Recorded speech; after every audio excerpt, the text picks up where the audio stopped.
We do a lot of author-narrated projects as well, and we usually are working with them on a home studio consultant basis. So we have a team of home studio consultants that will meet with you and help you get the equipment that you need and get your space set up and make sure that your audio is in good shape and teach you how to use the software you'll need. And then we'll work with you on doing all the post-production so you don't have to handle any of that.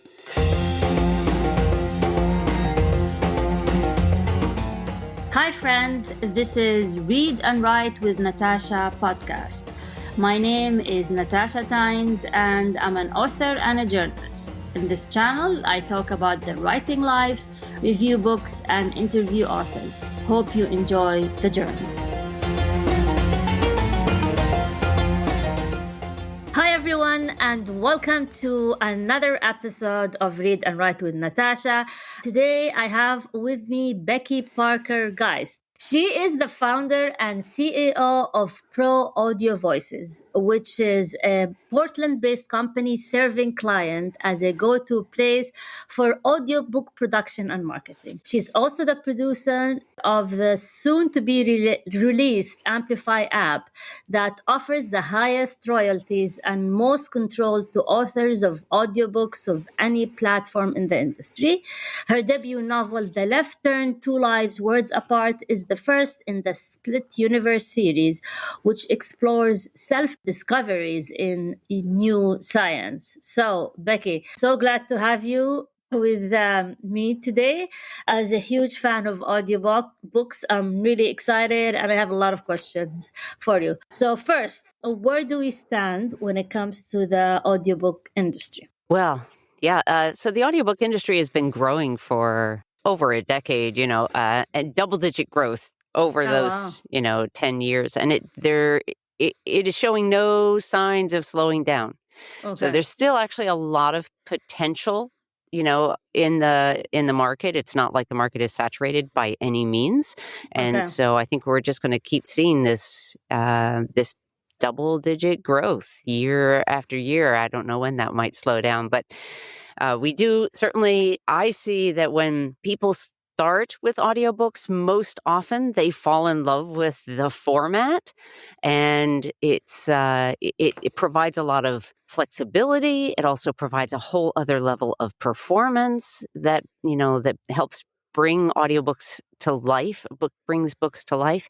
And, I just think that there are so many benefits, so many upsides to the format itself that then the more listeners we have, the more listening each listener is going to, want to be doing. And so we're going to just keep seeing that growth. It's a great place to be and exciting. Why is that? Why do you think it's growing? Well, I think there are several. Yeah, I think there are a lot of reasons. And I do, I guess I'll start actually with how the pandemic, I think, had an influence.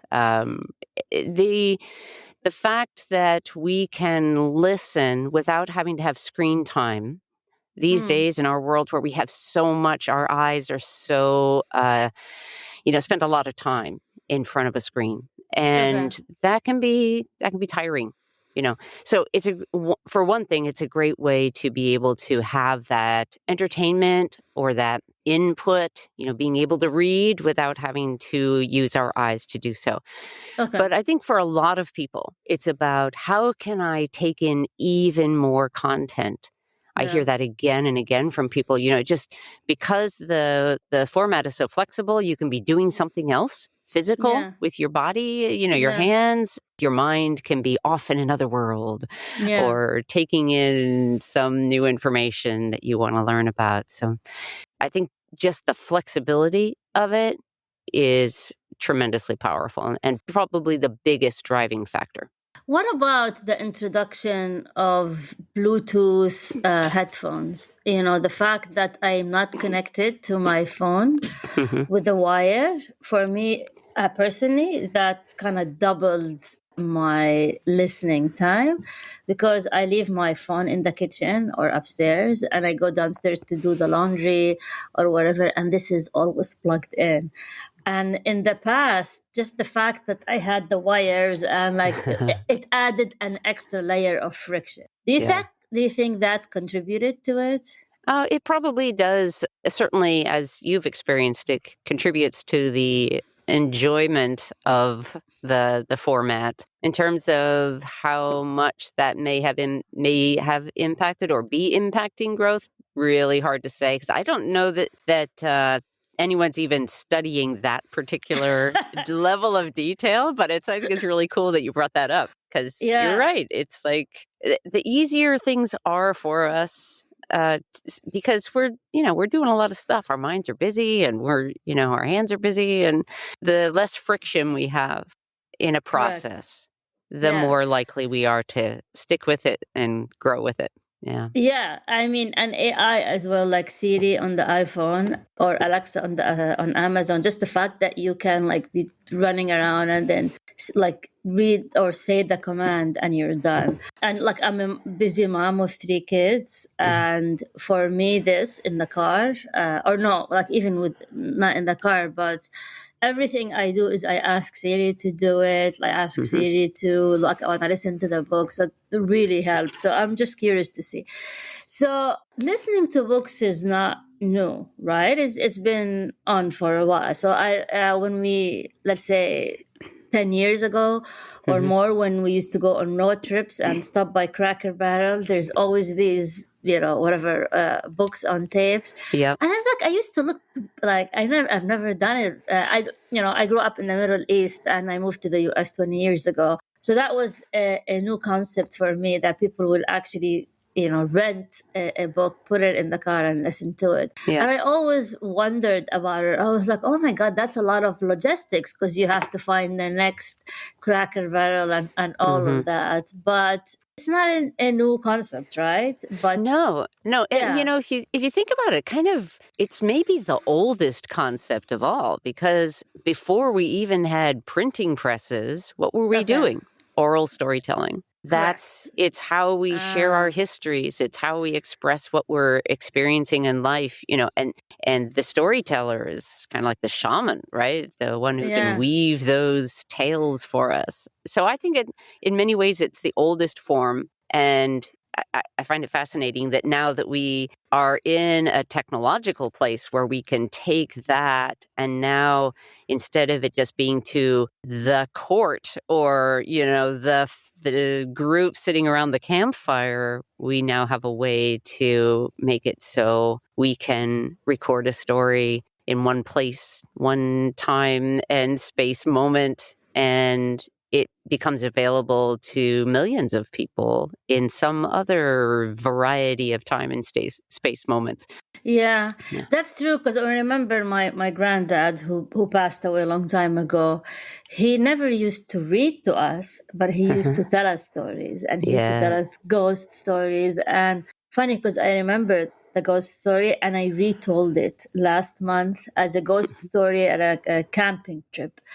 And I told him this was, it's probably over 100 years old story about a man who goes to Damascus to shop for his bride, and he gets attacked by this mystical creature. And so, I mean, the fact that I still remember it because he kept telling us, and so I Right. feel like somehow I preserved the tradition, or I saved that story through telling it. So that's fascinating.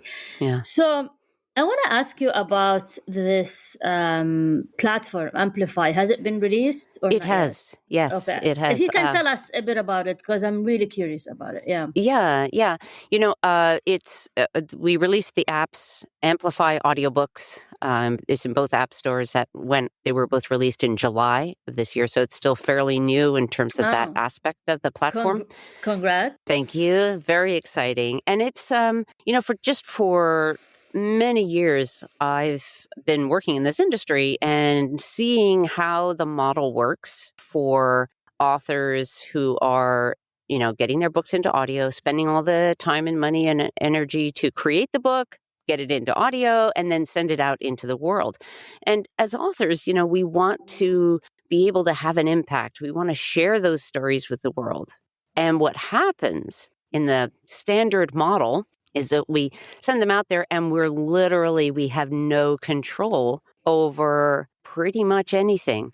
So Okay. like pricing and being able to, let's say, like run a promotion or offer a discount code, Okay. and even, and this is the most valuable piece, is even knowing who buys our audiobooks at the end.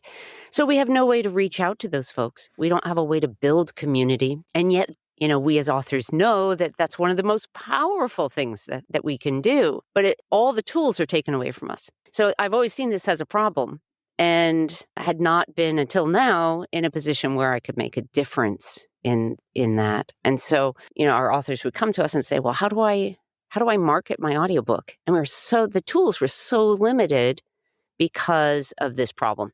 So Amplify Audiobooks Create is a suite of marketing tools that includes a platform, a direct sale platform. It's a little bit like a mall where each author has their own store. So a little bit like the Etsy of audiobooks. I see. So that the authors have those controls that I just described are not available anywhere else. Completely control your own pricing, coupon codes, that sort of thing. You get to know who bought your audiobook so you can build community with them. And one of the things that matters to many authors, I would say most authors, is also being able to earn some kind of return on your investment. It costs a lot to have an audiobook created. And that there's good reasons for that. It's a time-consuming expertise process. So being able to actually earn back on each sale really matters. And the truth in the general industry is that the retailers take this giant chunk out of each sale, and then they leave just the crumbs on the table are for the authors. And that also has felt just wrong. So the retailers are providing a percentage of the net, which is very low. And they don't usually say that. And that's why I say it in that way, because you look at, let's say, Amazon Audible offers, they'll say, if you go exclusive with them, which is what they want, they'll give you 40%.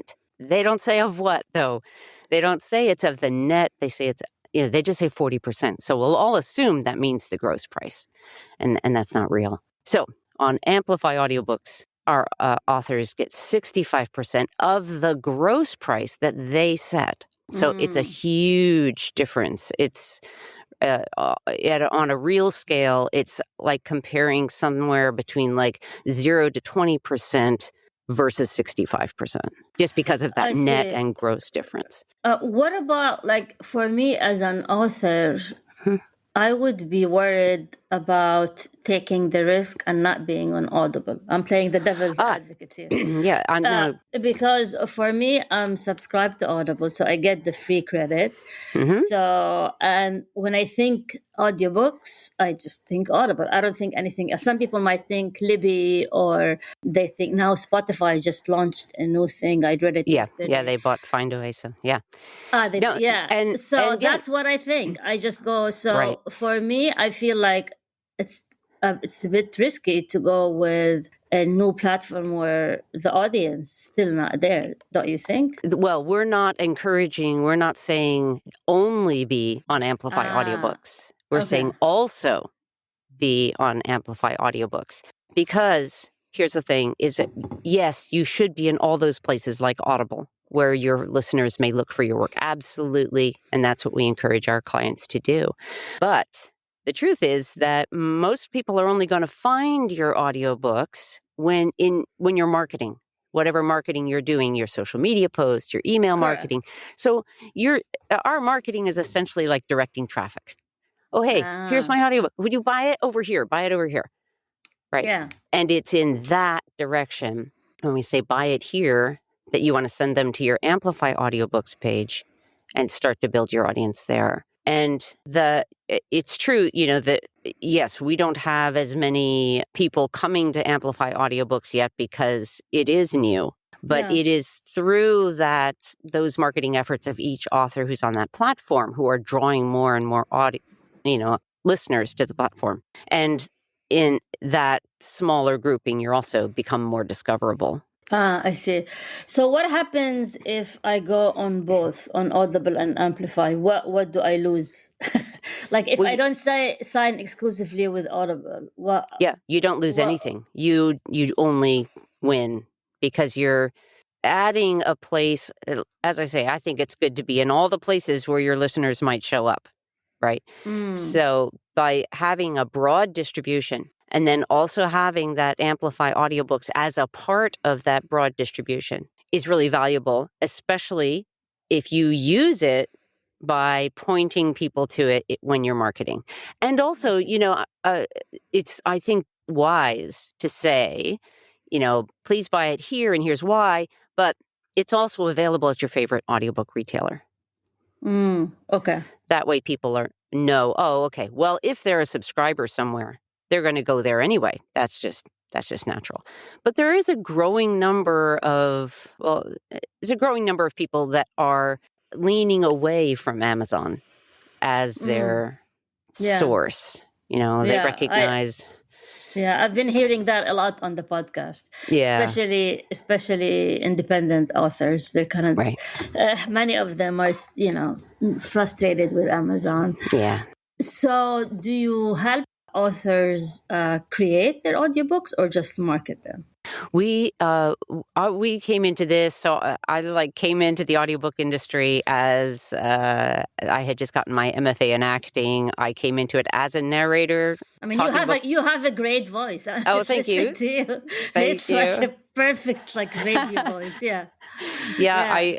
So I started with talking books for the blind, and it was back in 81. I mean, so ages ago, but that's when I really fell in love with audiobooks. And so our core offering for many years, and we're just about to celebrate, this month we celebrate 10 years in business as Pro Audio Voices. So for, I would say, even the first 5 years, it was mostly, me being solopreneur, but still audiobook production, right? And it was really in the last couple of years that Amplify Audiobooks started to come forward, and also more of our marketing options were coming forward.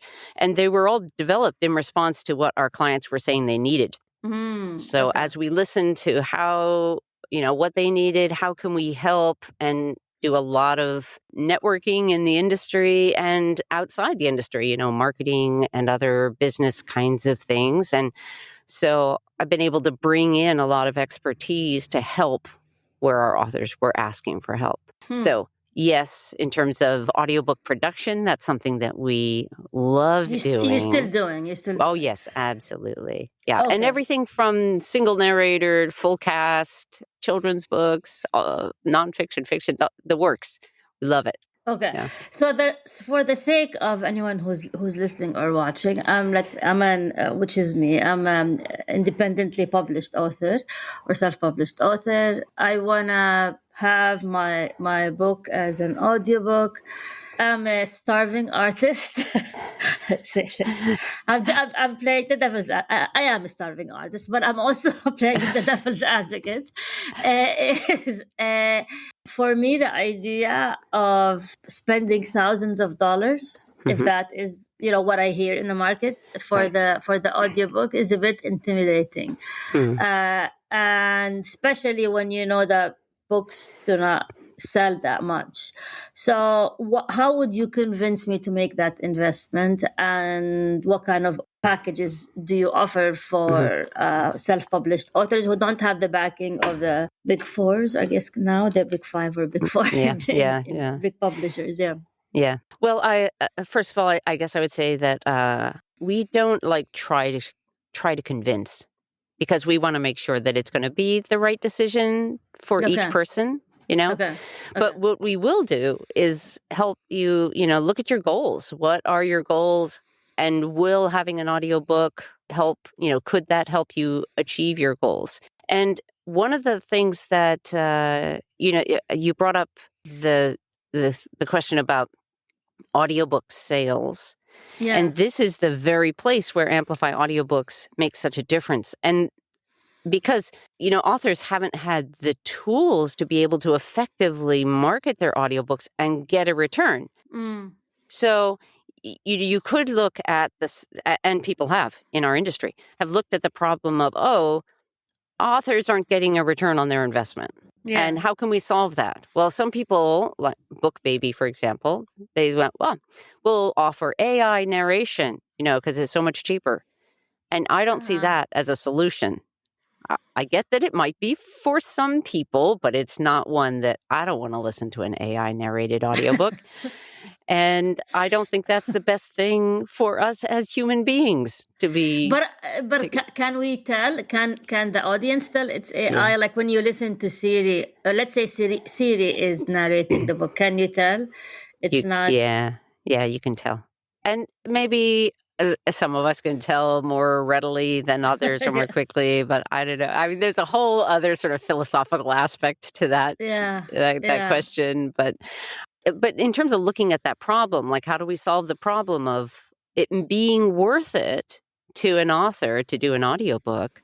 Well, if you can't get if you're not going to earn much back and you don't have any way to effectively market it in the first place, like you can do social media posts that say, "Hey, my book's on Audible now." You'll never know whether it's been effective, for one thing. If it is effective and you make some sales, the return on those sales is going to be so small that it's negligible for each sale. So those are the problems as I see it from my viewpoint. So I was like, okay, yes, this is a problem. How do we deal with it? Well, let's give the authors the control that they deserve, and the return from each sale that they deserve. And how do you do marketing differently than, let's say, an author or Audible? What is your marketing magic? Well, it's being able to have those tools. So if being able to run a promotion, people love sales. I love sales. I Yeah. like, and so being able to do that, that sounds like so basic, and it is very basic, but you can't do that. You With can't audiobooks. tell Amazon, put my book on sale. They won't do it. You have no control over it. You can control the price. No, you can't. Not the audiobook, the paperback. But you can't control your audiobook price. They don't even, with Audible, you can't even suggest the price that you would like. Even if you did, they'd ignore it. Interesting. Yeah, so you don't have that control. And if you want to just run a promotion, you want it to go on sale, you can't. And you can't do that on any retailer. You just don't have that power. And so being able to have a tool where you can actually say, yes, my book's on sale, get it here at that sale price, that's powerful. And just like if, let's say you're doing an event, maybe it's a book launch event or, special holiday and you want to, or you're trying to add people to your email list and you want to give them some reward, you could give them a coupon code. You can't do that anywhere else. There's just no way. So what are we looking at in terms of the price? Like, what's the package? For production? For production, yeah. For production, yeah. It's going to be based on a lot of different things. The most important thing or the main factor is word count. Mm. And then the second biggest factor is it one narrator or is it like something more, or do you have a bunch of sound effects or music in there, or is it just straight narrative, So the least expensive is going to be your single narrator. And in terms of word count, they're most often, audiobooks tend to run somewhere between like 3,000 to 7,000. But there's so much range, largely because, like a children's book, for example, might be 100 words, but, or 5 minutes long. But it has lots of music and sound effects to sort of bring it to life in a different way. And then, a full cast audiobook typically is going to be much more like, 15,000 or something, in that range. But your single narrator is going to fall in that most often, like I say, 3,000 to 7,000. But there are different ways to do it. So at Pro Audio Voices, for example, we have what's our normal concierge service, which is the way that we love working with authors. It's very collaborative. Author has a lot of say in the process. It's, it's very hands-on. But we do have authors who will come to us and say, I really want to do this. I can't I can't afford those rates. And we have a scholarship program that people can apply for that will reduce those rates. So your options are narrowed, in that, because that's the only way that we can offer those special scholarship rates. But there are different ways. So I'm just putting it out there as there are different ways. And I will say this also, because I think in our industry, most production companies are going to give you a per finished hour cost. And we don't do that. We do a project cost. So here's what listeners should know about that going into it. And no matter where you're going to get your audiobook produced, just be aware of this. If you're doing a per finished hour basis, and let's say they say it's going to be $650 per finished hour, and we estimate your book is going to be 5 hours long. Okay. You want to find out what reading pace they're basing that estimated finished length on. And if you have a longer book, let's say your book is more like 120,000 words, your finished length is at greater risk of growing. Here's why. If a narrator slows down just a little bit, which is common, and not necessarily intentional, but if they slow down a little bit, they're going to get paid more, and you're going to pay more as the author. With a project cost, going in what it's going to cost you. I see. Yeah. What if the author offers to read their own book? Yeah, it definitely impacts the price. We do a lot of author narrated projects as well, and we usually are working with them on a home studio consultant basis. So we have a team of home studio consultants that will meet with you and help you get the equipment that you need and get your space set up and make sure that your audio is in good shape, and teach you how to use the software you'll need. And then we'll work with you on doing all the post-production, so you don't have to handle any of that. So it's a bit of a hassle because you have to get all the gear, right? Because you can't do it like in an open space, right? You have to close the space and all of that, or sometimes you can do it in an open space. It really depends on your particular space.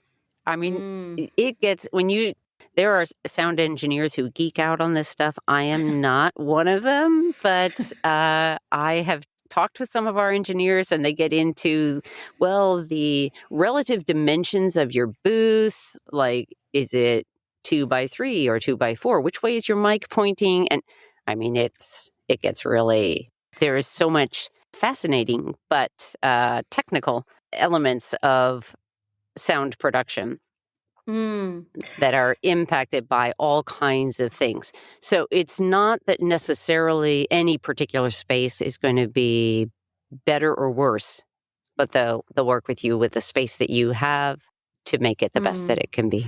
Yeah. So I have a technical question that I struggle with. Okay, so most of my books are based in the Middle East, right?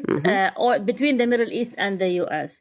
So the main characters are like either moving to the US or to the West or whatever. And if I narrate the book, it's, it will be accented.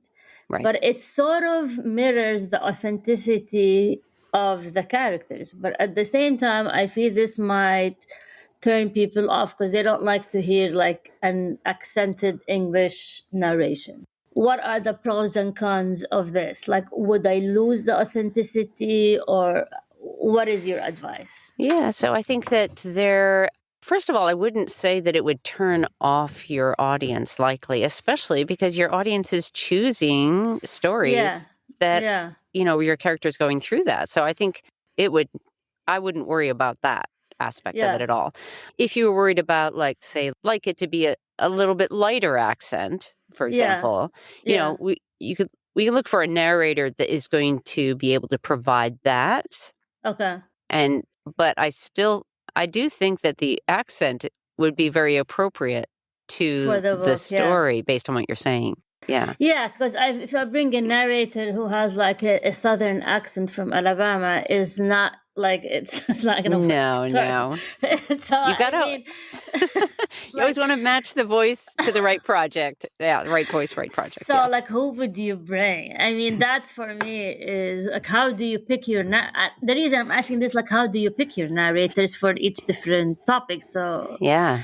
That's a great, who, great question. where do you find these narrators that fit these kind of very specific niche or very specific criteria? Yeah. So we have a casting director who works with Okay. us. She works out of New York, and she is wonderful at what she does. Okay. And we have currently about over 500 narrators in our talent bank, and they're spread around the world. So we have many different languages available, many different accents available, and that Okay. talent bank is constantly growing and expanding, especially if we have a project where it's like, oh, maybe we may not have that many narrators that sort of fit this voice request. And so we do further outreach, to find voices. Sometimes that's like, hey, narrators who are in our talent bank, who do you know that has this? And that almost always, I think every time we've done that, we've had recommendations that have been really helpful. But And you it all vet them? Do you test them before you sign with them? we The do, yeah. narrators? They Yeah. have to be vetted through, yeah. And does the author have to approve it? Yes, and so the casting process starts with a conversation with the casting director and the author where Okay. she's asking a bunch of questions to make sure that she has a clear idea of what it is that we're looking and listening for in that voice. Okay. And then she'll send out a casting call and a call for auditions for the project using the text of the project. So, and then she'll vet those initially, so Okay. she'll like go through and narrow it down to what she would consider her top, say 5 or 6 or something. And then she'll share that. So it's always going to be the author's or rights holder's choice as to who that narrator is. And it's not always necessarily from the casting director's first choice folder. It might be from, one of the other voices that also came in. But it's a conversation about, she'll offer her input as to why she's selected the ones that she did. And, but we'll work with authors to make sure that we've found the voice that they feel really good about. So my question is now with Spotify announcement, is the audiobook headed towards streaming rather than buying? And so, which is kind of like if I go to, is it Libby? Yeah, is it Libby, the one that the Audible? So it's like Libby, but Spotify, where I pay monthly and I stream and I don't have to buy the book like Audible, because with Audible, the book, you buy the book, right? So Right. the book That's right. stays with you. That's right. So what if now the industry is going towards an unlimited streaming rather than buying? Is that where we're headed? Because I'd rather stream, honestly. I don't like, do you want to own the audiobook? Not really. I think we're going to have more than one model on, for a while. I don't think we're going to go all one direction. Okay. I don't know, as a listener myself, I own many audiobooks, and some of them I've listened to many times because I've enjoyed them so much. Okay. So I will sometimes go back to them, even though there's still lots of great listens out there. But I wouldn't. I don't feel the need to own them necessarily either. But I think it's gonna depend on the person as to what model works best for them. Yeah. Because like when it comes to watching movies, people mostly stream, not buy. Right. At least if I look at my habits, Yeah. the only time I like rent if it's like a new release or whatever, but I just stream. I was wondering if that's where we're headed now with audio. It's just something to think about. Yeah. So what's your favorite audiobook? I would say there's so many I love, but I'll say of the ones that we've produced, I'll just start there. And it is on Amplify Audiobooks. It's Quantum. It's like a techno thriller. full Okay. cast. Really, Okay. really fun project. And then for ones that we have not produced, ones that I've listened to multiple times because I Yeah. love them. So Jojo Moy's 1+1 is one of my personal favorites. Why? The character development, these characters are so delightful. Okay. The way that they progress, they're so flawed and yet so understandable. I Okay. just feel such a wonderful, and I enjoy her dialogue. I think she's a wonderful writer. So I always look forward. I've listened to a lot of her audiobooks. Jojo Moyes? Okay. Jojo Moyes, yeah. Oh, wow. So before we go, I want to ask you about your novels. So Yeah. you just published a novel. So why did you move from like the audiobook industry to publishing a novel? Was it always a dream of yours to publish, or like where, how did Yeah. that happen? Yeah, well, I think from the time I was a little kid, I wanted to be a writer. I wanted to be an author. I wrote my first book when I was like, I don't know, 5 or 6 or something. Oh, okay. But and have written a few like nonfiction and children's books. So this was my first novel, and I didn't actually set out to write a novel. I was on a bike ride in San Francisco, and it kind of dropped into my head in this one moment when it's like my husband at the time was, we were on this bike ride and he was way ahead, several blocks. And I came to this stop sign and I just had this thought, what if I just turned left? And I didn't, I continued on. But this scene of what if the whole idea of just like turning left, it's like, what if I just changed my story? What if I stepped out of the life that I have right now, and what would happen? So anyway, this scene dropped into my head, and it stayed in there until I finally wrote it down, and then this kept happening. So I had all these stories that would sort of popcorn into my head at various points, and forced me to write them down. So I did, and then later I figured out how they all fit together, and pulled it together into the novel, The Left Turn. And the funny thing is, I can look at it now and say it's about how we change our story to change our lives. But when I was writing it, I don't think I really knew what it was about, except that it was about this person that was, it was a couple, but the female character is the main character, and what she was experiencing. I didn't really know what it was about until I was able to step away from it a little bit and go, oh yeah, look at that. Did you self-publish it, or how did you publish it? I did, and I published audio first. So, really? Yeah. And did you narrate it yourself? I did, yeah. Of course. Of course. It's written from two points of view. So there's a male point of view, and so I had a co-narrator. And you know what was so funny is because you were asking about casting. Yeah. Oh, man. I thought that the casting process, and I went through it with our company, our casting director, and I had about 5 top narrators. I know all of them well. We've done work with each one of them, and each one was the best in a slightly different way. And I had a heck of a time deciding which one to go with. Any one of them would have been great. And I asked, family members, and they each had a different favorite. And every one of them said, they're all great. And I knew they were all great. But I had to come up with a decision. So J.S. Arquin is my co-narrator.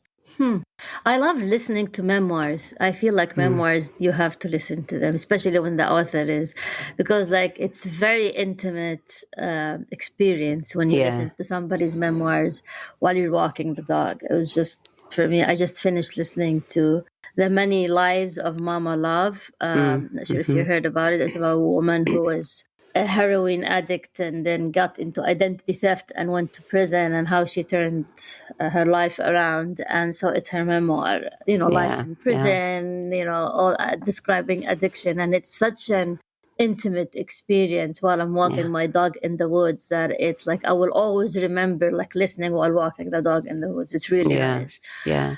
You bring up a point though I want to touch on, and that is about whether the authors of memoirs should narrate their own book. And I don't think that is necessary. I don't think it's necessary. And here's why.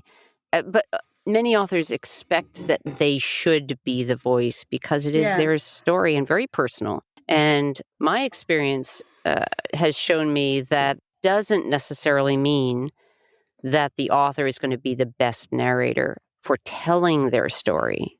Yeah. Because it really, a good actor is going to step right into the shoes of that person and experience those emotions and bring that story forth in a way that is like optimal. And the authors themselves are not always able to do that. And I would say more rarely are able to do that, simply because it's a different set of skills. And having lived through it does not make you the best teller of that story necessarily. Yeah. So, Like David Goggins' memoir is not narrated by him. yeah.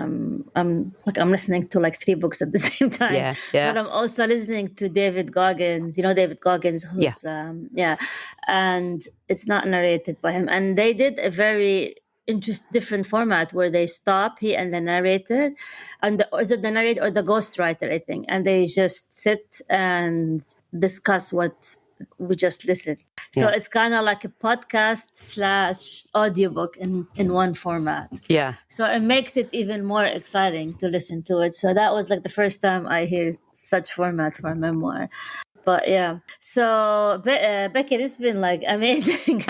And for anyone who's listening, they want to apply for the scholarship. What kind of qualifications they need? Like what would make them get that scholarship?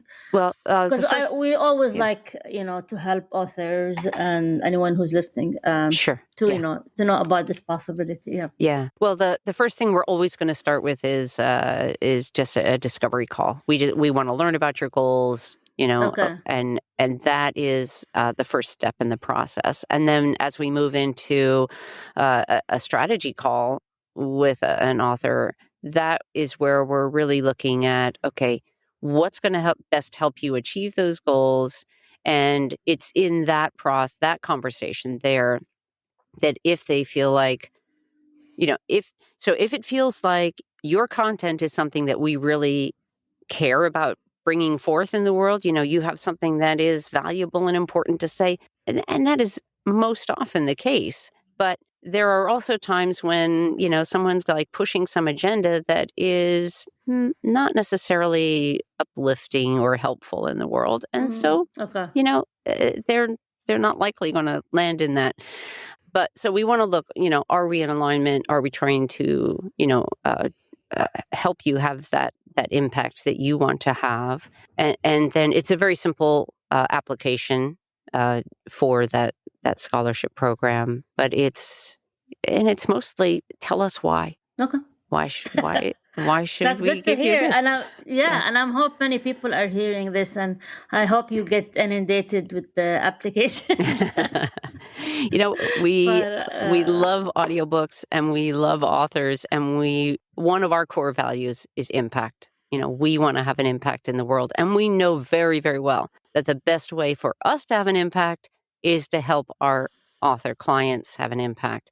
And there's so much great material out there, fiction and nonfiction, children's the works, that is really valuable. Yeah. And if we can help bring that forward, then we're having a greater impact in a positive way. That matters. And one last question: how do I get your voice? Like, how I do still narrate. I do still narrate audiobooks, and I love narrating. So, how do I sound like you? Like, how do you have this charisma? This like every word you say, like it resonates. Like, how do you do it? No, thank you so much. Were you born with it, or did you improve it by time? I think I'm willing to be vulnerable, and I think this really came a lot. It's a part of actor training, being willing to go to those challenging places, being willing to speak from the heart and to feel the emotions, So I think that is probably part of it. It can feel like sometimes that can feel like a risky thing to do, You never know. But there's I guess it's feeling confident enough in who I am to be willing to say, okay, this is who I am. And if you don't like who I am, then that's not going to feel very good to me, but Yeah. I'm still who Nice. I am. It's like you're putting me in the Zen mode. There you go. Yeah. Well, this been wonderful, Becky. Any last thoughts? How can people reach you, buy your books, all of that? Yeah, great. Thank you. So best place to reach us for audiobook production is proaudiovoices.com.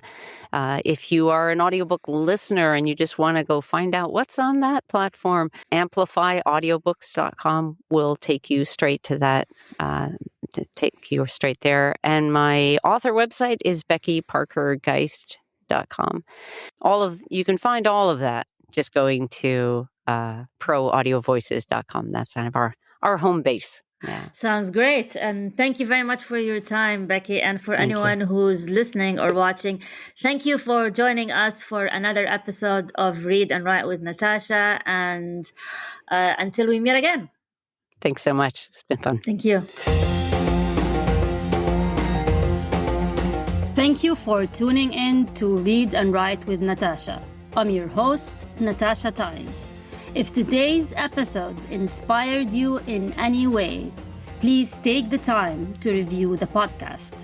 Remember to subscribe and share this podcast with fellow book lovers. Until next time, happy reading, happy writing.